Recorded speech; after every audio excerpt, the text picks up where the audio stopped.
Slogan: ఇతరుల ఆలోచనలను మీ ఆలోచనలతో కలుపుకోవడమే గౌరవాన్ని ఇవ్వడము. ఈరోజు అవ్యక్త సూచన: ఇప్పుడు సంపన్నము లేక కర్మాతీతముగా అవ్వాలి అనే తపనలో ఉండండి.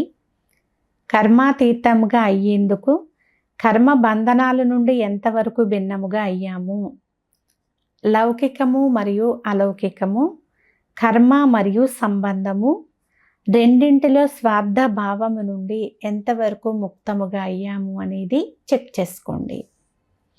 ఎప్పుడైతే కర్మల లెక్కాచారము లేక ఎలాంటి వ్యర్థ స్వభావ సంస్కారాలకు వశమవ్వడం నుండి ముక్తులుగా అవుతారో అప్పుడు కర్మాతీత స్థితిని ప్రాప్తి చేసుకోగలుగుతారు. ఏ సేవ, ఏ సంఘటన, ఏ ప్రకృతి యొక్క పరిస్థితి కూడా మీ స్వస్థితి లేక శ్రేష్టమైన స్థితిని హెచ్చుతగ్గులుగా చేయకూడదు. ఈ బంధనము నుండి కూడా ముక్తంగా ఉండడమే కర్మాతీత స్థితి యొక్క సమీపత. అచ్చా. ఓం శాంతి.